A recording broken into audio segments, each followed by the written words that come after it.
Hi, നിങ്ങൾ എല്ലാവരും സീകോട്ട് എന്ന് കേട്ടിട്ടുണ്ടോ എന്ന് എനിക്കറിയില്ല. പക്ഷെ അങ്ങനെ ഒരു സംഭവമുണ്ട്, സീകോട്ട്. അതിന്റെ ഒരു എലാബറേഷൻ എന്ന് പറയുന്നത് സ്പാനിഷിലാണ്. അതിവിടെ താഴെ ഞാൻ കൊടുക്കാം.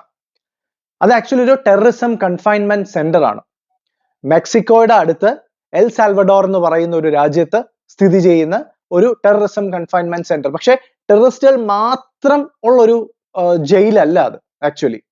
പക്ഷെ അവിടെ ഗാങ്സും റേപ്സും അല്ലെങ്കിൽ എക്സ്റ്റോർഷനും ഹോമിസൈഡ്സും ഇതൊക്കെ ചെയ്തിട്ടുള്ള വളരെ ഡെഡ്ലി ആയിട്ടുള്ള അല്ലെങ്കിൽ ഒരുവിധം അത്യാവശ്യം നല്ല കുറ്റകൃത്യങ്ങളെല്ലാം ചെയ്തിട്ടുള്ള ആൾക്കാരെ പാർപ്പിക്കുന്ന ഒരു സ്ഥലമാണത്. ഇപ്പൊ US നിന്നൊക്കെ ഉള്ള ഒരുപാട് ക്രിമിനൽസിനെ അവിടെ കൊണ്ടുപോയി താമസിപ്പിക്കുന്നുണ്ട്. ഞാൻ ആക്ച്വലി ഇതിനെക്കുറിച്ച് ആദ്യം കേൾക്കുന്നത് ഈ അടുത്ത് റൂഹി സെനറ്റ് എന്ന് പറഞ്ഞിട്ടൊരു ജേർണലിസ്റ്റ്, ഒരു മീഡിയ ജേർണലിസ്റ്റ്, അല്ലെങ്കിൽ ഒരു എന്താ പറയാ ഈ ലീസ്റ്റ് വിസിറ്റഡ് പ്ലേസസ് ഒക്കെ സന്ദർശിക്കുന്ന ഒരു പുള്ളി യൂട്യൂബിൽ ഇട്ടൊരു വീഡിയോ കണ്ടിട്ടാണ്. ഒരു എന്താ പറയാ, നമ്മുടെ രാജ്യത്ത് അങ്ങനെ ഒരു വളരെ തീവ്രമായ അല്ലെങ്കിൽ വളരെ കഠിനമായ ഒരു ജയിൽ എന്നൊക്കെ ഓർക്കുമ്പോൾ എനിക്ക് ഓർമ്മ വരുന്നത് തിഹാർ ജയിലിനെ കുറിച്ചാണ്. ഒരുപാട് ടെററിസ്റ്റുകളും അല്ലെങ്കിൽ ഒരുപാട് ഹൈ പ്രൊഫൈൽ ക്രിമിനൽസും ഒക്കെ സ്ഥിതി ചെയ്യുന്ന അല്ലെങ്കിൽ ഒക്കെ താമസിക്കുന്ന ഒരു സ്ഥലം എന്ന് പറയുന്നത്, അല്ലെങ്കിൽ താമസിപ്പിക്കുന്ന ഒരു സ്ഥലം എന്ന് പറയുന്നത് തിഹാർ ജയിലാണ്. നമ്മൾ ഇന്ത്യയിലോട്ട് പോകുന്നില്ല, നമ്മുടെ കൊച്ചു കേരളത്തിൽ ഒരുപാട് കുറ്റകൃത്യങ്ങൾ നടക്കുന്നുണ്ട്, ക്രിമിനൽ ആക്ടിവിറ്റീസ് നടക്കുന്നുണ്ട്, റേപ്സ് അവിടെ അങ്ങ് നടക്കുന്നുണ്ട്, എന്താ പറയാ പീഡിയാട്രിക് ക്രൈംസ് ഒരുപാട്, അല്ലെങ്കിൽ കുട്ടികളുടെ നേരെയുള്ള ക്രൈംസ് ഒരുപാട് നടക്കുന്നുണ്ട്, കൊലപാതകങ്ങൾ നടക്കുന്നുണ്ട്. എല്ലാ തരത്തിലുള്ള ക്രിമിനൽ ആക്ടിവിറ്റീസും നമ്മുടെ കൊച്ചു കേരളത്തിലും നടക്കുന്നുണ്ട്. പക്ഷെ നമ്മുടെ കേരളത്തിൽ ഒരു കൊലപാതകം നടന്നു, അവരെ കണ്ടുപിടിച്ചു കഴിഞ്ഞാൽ ജയിലിലേക്ക് വിടുക എന്നുള്ളത് സ്വാഭാവികമാണല്ലോ. പക്ഷെ അവിടെ അവർക്ക് കിട്ടുന്ന ട്രീറ്റ്മെന്റ് എന്താണ്? ഒരു സ്ത്രീ ആയാലും പുരുഷനായാലും അവർക്ക് നല്ല ഭക്ഷണം 3 നേരം, അത്യാവശ്യം അവിടെ ചെയ്യാനുള്ള റീക്രിയേഷണൽ ആക്ടിവിറ്റീസ് ഉണ്ട്. പിന്നെ അവർ അവിടെ ചെയ്യുന്ന ജോലികൾക്കെല്ലാം കൂടി അവര് ഇറങ്ങിപ്പോരുമ്പോഴേക്കും കുറച്ചൊരു പൈസയും കൊടുക്കും. അപ്പോ ഒരു കുറ്റകൃത്യം ചെയ്ത് നമ്മുടെ കേരളത്തിലെ ഒരു ജയിലിലേക്ക് ചെല്ലുന്ന ഒരു കുറ്റവാളിക്ക് അല്ലെങ്കിൽ കുറ്റം ആരോപിക്കപ്പെടുന്ന ഒരാളിന് അവിടെ താമസിച്ച് കഴിഞ്ഞ് വരുമ്പോഴത്തേക്കും ശരിക്കും പറഞ്ഞ ഒരു സുഖ ചികിത്സ കഴിഞ്ഞ് ഇറങ്ങുന്ന പോലെയാണ്. അവിടെ ജോലികളുണ്ട്, ചിലപ്പോൾ അങ്ങുമുള്ള മർദ്ദനങ്ങൾ ഉണ്ടാവും, അല്ലെങ്കിൽ ചെറിയ ചെറിയ പ്രശ്നങ്ങൾ ഉണ്ടാവും. ഇതൊക്കെ ആണെങ്കിലും 3 നേരം കൃത്യമായ ഭക്ഷണം, കിടക്കാൻ ഒരു സ്ഥലം, ചെയ്യാൻ ചില്ലറ ജോലി, ഈ ജോലിക്കെല്ലാം കൂടി ചേർത്തൊരു ഫീസും അവർക്ക് കിട്ടുന്നുണ്ട്. നേരെ മറിച്ച് ഈ കൊടും കുറ്റവാളികളൊക്കെ പാർപ്പിച്ചിരിക്കുന്ന ഈ സീകോട്ട് എന്ന് പറഞ്ഞ സ്ഥലത്ത് അവിടെ എത്തിപ്പെടണമെങ്കിൽ തന്നെ ഒരു ഭയങ്കര എന്താ പറയാ ഒരു ഹിമാലയൻ ടാസ്ക് ആണെന്ന് വേണമെങ്കിൽ പറയാം. ഈ ജയിൽ സ്ഥിതി ചെയ്യുന്നതിന് 3 കിലോമീറ്റർ മുമ്പിൽ നിന്ന് തൊട്ടേ അവിടത്തേക്കുള്ള ചെക്കിങ്ങും ജാബേഴ്സും ഒക്കെ വെച്ച് അതൊരു എന്താ പറയാ ഹൈലി വളരെ പ്രൊട്ടക്റ്റഡ് ഏരിയ ആയിട്ടാണ് അവരതിനെ നോക്കുന്നത് തന്നെ. ആ ജയിലിൽ നിന്ന് ചാടി പുറത്തു പോകാന്നൊക്കെ പറയുന്നത് വളരെ ഇമ്പോസിബിൾ ആണ്. കാരണം എല്ലായിടത്തും ഇലക്ട്രിക്കൽ വയറിങ്ങും ഒക്കെ ചെയ്തിട്ടുണ്ട്. കൊടുക്കുന്ന ഭക്ഷണത്തിനകത്ത് ഒരു പ്രോട്ടീനോ അല്ലെങ്കിൽ ഒരു ന്യൂട്രീഷ്യസ് ഉള്ള ഫുഡേ ഉണ്ടാവില്ല. പാസ്ത ഉണ്ടാവും, ചോറുണ്ടാവും, പിന്നെ ഒരു ഷുഗറി ഡ്രിങ്ക് ഉണ്ടാവും. ഇതൊക്കെ പിന്നെ അവർക്ക് അവിടെ നിന്ന് പുറത്തു പോകാൻ പറ്റില്ല. അതായത് അവർക്ക് അവിടെ ചെന്ന് പെട്ട് കഴിഞ്ഞാൽ ലൈഫ് ലോങ് ആ ജയിലിനകത്താണ് എന്നുള്ളതാണ്. അവരെ 24/7 നിരീക്ഷിച്ചുകൊണ്ടേയിരിക്കും. അതിന്റെ മുകളിൽ നിന്നൊക്കെ 24/7 അവര് എന്താ പറയാ ഒബ്സർവ് ചെയ്തുകൊണ്ടേയിരിക്കും. അതിനകത്ത് അത് ഭയങ്കര ഡ്രെഡ്ലി ആയിട്ടുള്ള ഗാങ്സ് വരെ അതിനകത്ത് ഒരൊറ്റ സ്പേസിനകത്താണ് താമസിക്കുന്നത്. നേരെ മറിച്ച് നമ്മുടെ രാജ്യത്ത് അല്ലെങ്കിൽ നമ്മുടെ കൊച്ചു കേരളത്തിലൊക്കെ ഉള്ള ഒരു ജയിലിലാണെങ്കിൽ എന്താണ്, ഒരു കുറ്റം നടത്തി അകത്തേക്ക്, അതായത് നമ്മുടെ നാട്ടിലെ ഇപ്പൊ റോഡിൽ കൂടെ നടന്നു പോണെങ്കിൽ പേടിക്കണം. കാരണം എവിടെ എപ്പോ എന്താ സംഭവിക്കാന്ന് പറയാൻ പറ്റില്ല. അതായത് ഈ വണ്ടി ഇടിക്കുന്നൊന്നും അല്ല ഞാൻ പറയുന്നത്, ഏതവനാണ് നമ്മുടെ നെഞ്ചത്തോട്ട് കയറി വരിക എന്ന് പറയാൻ പറ്റില്ല. കാരണം എന്ത് കുറ്റകൃത്യം ചെയ്താലും നമ്മുടെ നാട്ടില് ജയിലിലേക്ക് ചെന്ന് കഴിഞ്ഞാൽ പുറത്ത് ജീവിക്കുന്നതിനെക്കാട്ടിലും സുഖമാണ് അകത്ത് ജീവിക്കാൻ. പുറത്ത് ജീവിക്കണേ അരി മേടിക്കണേ പൈസ വേണം, താമസിക്കുന്ന സ്ഥലത്തിന് പൈസ കൊടുക്കണം, ഒന്ന് യാത്ര ചെയ്യണമെങ്കിൽ ബസ്സിനാണെങ്കിൽ പൈസ വേണം. ജയിലിനകത്ത് ഇത് എന്തെങ്കിലും ആവശ്യമുണ്ടോ? ഒരു കുറ്റകൃത്യം ചെയ്യുക, ശിക്ഷിക്കപ്പെടുക, അകത്ത് ചെല്ലുക, 3 നേരം ഭക്ഷണം, ചെയ്യാനുള്ള ജോലി, അത് കഴിഞ്ഞാല് നമുക്ക് ഇടയ്ക്ക് ആരെങ്കിലും വന്ന് കാണാനുണ്ടെങ്കിൽ കാണാൻ, സംസാരിക്കാം. ശരിക്കും പറഞ്ഞ ഒരു സുഖ ചികിത്സ തന്നെയല്ലേ അത്. പറയുമ്പം കുറ്റവാളിയാണെന്നുള്ള പേര് കിട്ടും, പക്ഷെ അതിന്റെ എന്തെങ്കിലും ഒരു കഠിനതയോ അല്ലെങ്കിൽ അതിന്റെ എന്തെങ്കിലും ഒരു ബുദ്ധിമുട്ടോ അവർക്ക് ഉണ്ടാവുന്നുണ്ടോ? അവരുടെ കുടുംബങ്ങൾക്കുണ്ടാവുന്നുണ്ടാവും കുറച്ചൊക്കെ. പക്ഷെ അതിനപ്പുറത്തേക്ക് നാളെ ഈ കുറ്റകൃത്യം ചെയ്യാതിരിക്കാൻ എന്തെങ്കിലും ചെയ്യുന്നുണ്ട്. ഈ അടുത്ത് യൂട്യൂബിലൊക്കെ ഒരു വ്ളോഗ് ചെയ്ത ഒരു പുള്ളി തന്നെ പറയുന്നുണ്ട്, അവിടെ ശരിക്കും സുഖചികിത്സയാണ്. രാവിലെ ഭക്ഷണം കിട്ടും, ഉച്ചയ്ക്ക് ഭക്ഷണം കിട്ടും, രാത്രി ഭക്ഷണം കിട്ടും എന്നൊക്കെ.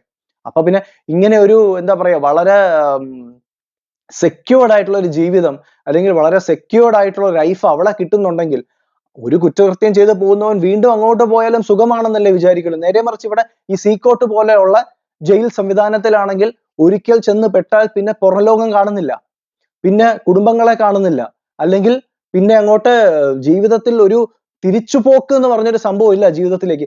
എങ്ങനെയെങ്കിലും പോയാ മതി എന്ന് ചിന്തിക്കുന്നവരാണ് അതിലൊരു ബഹുഭൂരിപക്ഷം ആൾക്കാരും. ഈ റൂഹി സെനറ്റിന്റെ ഇന്റർവ്യൂവിനകത്ത്, അല്ലെങ്കിൽ റൂഹി സെനറ്റിന്റെ വീഡിയോക്കകത്ത് അത് വളരെ ഡീറ്റെയിൽ ആയിട്ട് പറഞ്ഞു, യൂട്യൂബിൽ അവൈലബിൾ ആണ്, നിങ്ങളൊന്ന് കണ്ടു നോക്കണം. പക്ഷെ നമ്മുടെ നാട്ടിലെ ഈ സിസ്റ്റത്തിൽ ശരിക്കും പറഞ്ഞാൽ ഈ കുറ്റം ചെയ്തു പിടിച്ചു അകത്തായി എന്നുള്ളതിനപ്പുറത്തേക്ക് നാളെ ഇത് സംഭവിക്കാതിരിക്കാനുള്ള എന്തെങ്കിലും സിസ്റ്റത്തിനകത്ത് നിന്നുകൊണ്ടുള്ള ഒരുപാട് മെഷേഴ്സ് സംഭവിക്കുന്നുണ്ട്. അവര് ഒരുപാട് പുതിയ പുതിയ കാര്യങ്ങൾ കൊണ്ടുവരുന്നുണ്ട്. ഇപ്പം അവര് ഈ ജയിലിനകത്തുള്ളവർക്ക് അവിടെ ചെയ്യുന്ന ജോലിക്ക് ഒരു പൈസ കൊടുത്താണ് വിടുന്നത്.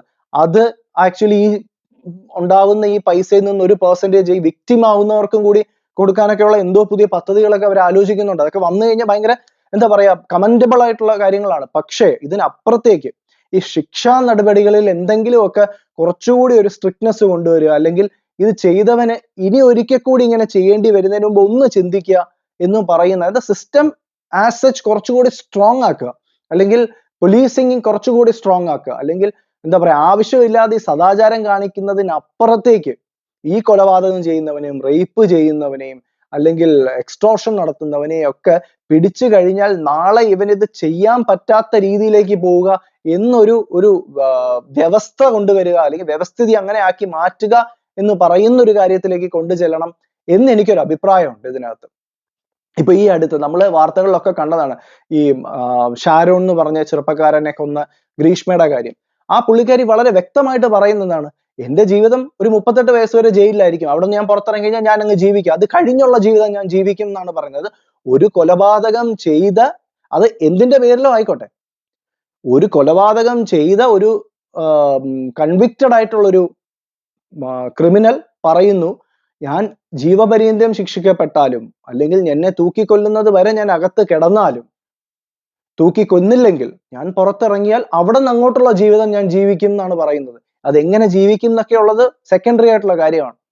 ഇവർക്കിത് പറയാനുള്ള ധൈര്യം എവിടെ നിന്ന് കിട്ടി? കാരണം അവർക്കറിയാം നമ്മുടെ ഈ സിസ്റ്റത്തിൽ, അല്ലെങ്കിൽ നമ്മുടെ രാജ്യത്ത് നിലകൊള്ളുന്ന ഈ സിസ്റ്റത്തിലാണെന്നുണ്ടെങ്കിൽ അവർക്കൊന്നും സംഭവിക്കില്ല എന്നുള്ളത് അറിയാം. നമ്മൾ ഈ ഗോവിന്ദച്ചാമിയുടെ ഒക്കെ കണ്ടതല്ലേ വാർത്തയിൽ, അയാളെ പിടിച്ചുകൊണ്ട് പോകുമ്പോൾ ഉള്ളതിനെക്കാട്ടിലും വളരെ പുഷ്ടിപ്പെട്ടാണ് അയാള് ജയിലിൽ നിന്ന് പുറത്തിറങ്ങി വരുന്നത്.